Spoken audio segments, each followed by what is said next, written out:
Ladies and gentlemen, welcome back to the channel, and what a way to close off 2022. The last game of the calendar year, our last game, of course, before the big derby on Monday. And I couldn't have asked for things to go any better. Hibs 0, Celtic 4. Lovely. We're right back into the swing of things now, aren't we?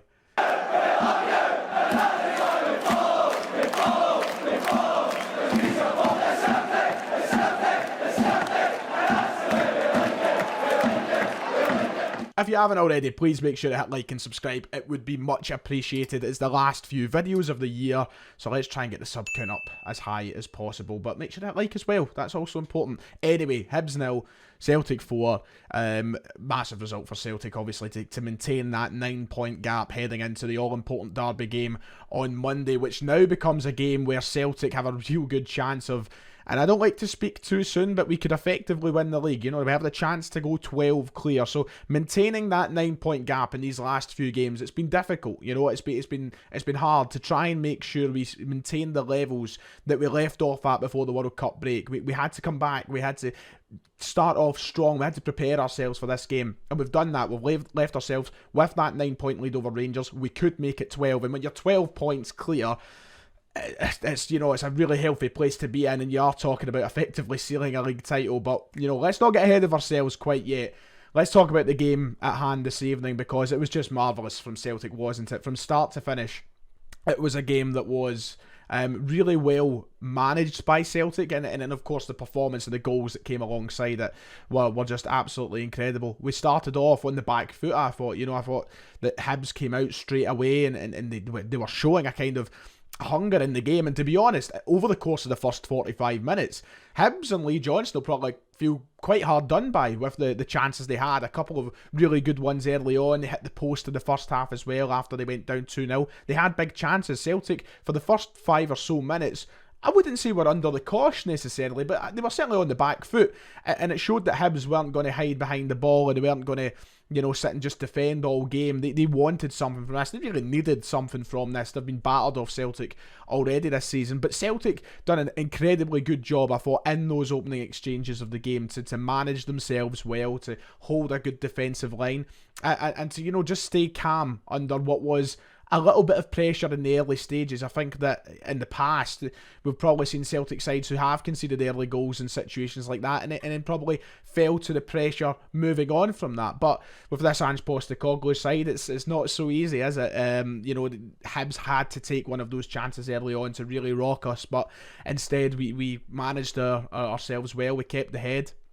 And then, you know, all of a sudden, we kind of flipped the game on its head, I would say, because for all that I don't think Hibs had total control in those opening exchanges, they were probably the better team, but as soon as we go up and score that goal, it changes the tone of the game, it changes the approach from both sides, and ultimately you just find yourselves in a comfortable position. I think it's all just so familiar for this Celtic team. When they're in that position, when they're up 1-0, it's like, okay, we know what we're doing. They can come and attack us if you like. You know, it's like a dog with a muzzle on. You know, it's trying, it's going to try and bite at you, but it can't.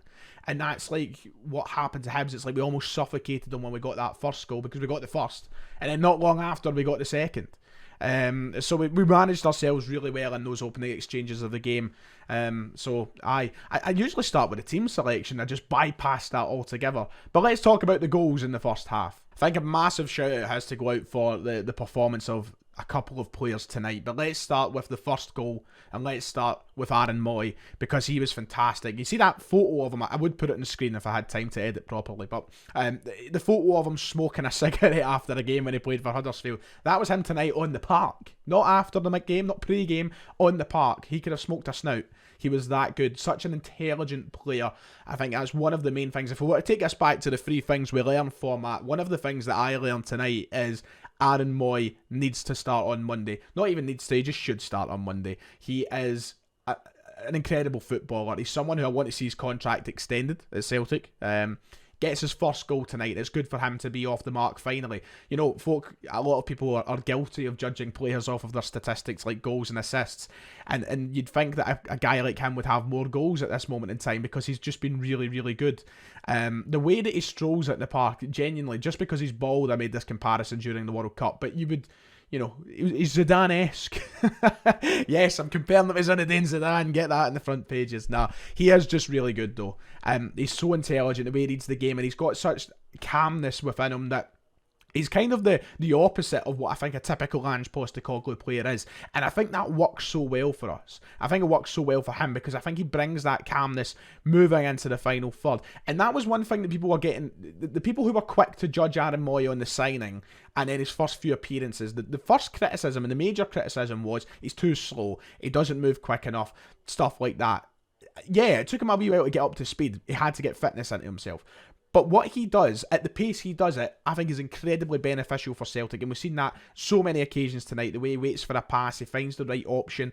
And then ultimately for his goal, he's just in the right place, right time and smashes it. I am so glad to see him get off the mark. That sent us, of course, 1-0 up in the first half. And as I say, I think that kind of changed the approach and the tone of the game when that goal actually went in.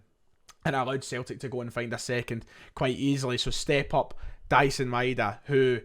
Well, Daizen, you are a baffling player, my son, but arguably the man of the match this evening. What a performance he had. And for someone who's not been starting a lot of games for Celtic as of late, there's been a real rotation between the wingers, and I think Maeda has probably been, in the last few games anyway, the one who's suffered the most in missing out. He's really put in a performance there today, which is, a kind of... Here, start me against Rangers. There's no reason to fear Maeda starting against Rangers. I know a lot of people have got some reservations on Daizen Maeda's front, but tonight's performance is the kind of the showing of what he can do. The miss, God knows how he missed it, right? But he missed it, and then he follows it up with that goal. An anomaly of a footballer, an anomaly of a football player to say the least.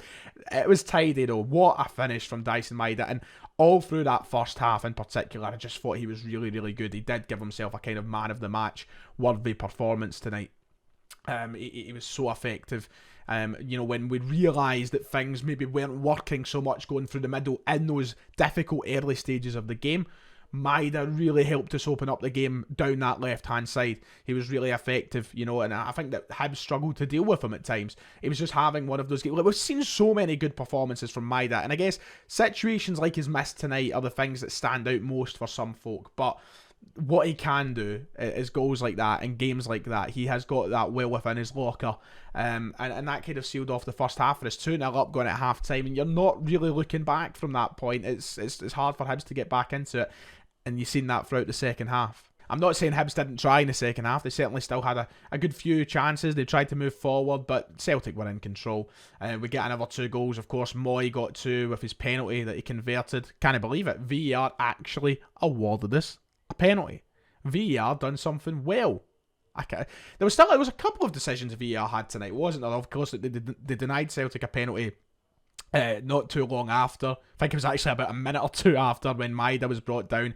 Then there was the one right at the end with the potential handball, arguably getting them right. I thought the one with Maeda could have been a penalty right enough, but I need to go and watch it back. The handball, I can forgive that. Yeah, I probably would have been harsh to give it, but it converts his penalty, and then the goal, that is stunning. And here's another thing. Like, if we're talking about 3 things we've learned, Mooy, Maeda, let's talk about Kyogo for a moment, because once again, and not to keep rubbing in the same narrative that I've been having about Kyogo the last couple of games in terms of proving folk wrong, but once again, proving folk wrong.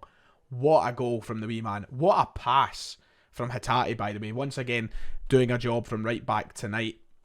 But wow. And it's the fact I actually thought at first that Kyogo might have gubbed it, because I thought that he should have maybe shot when he first got the ball in that position, and he didn't. He carried it for a little bit longer, and I think he manoeuvres out the way of a defender, and then he finds that opening pass to keeper to put it into.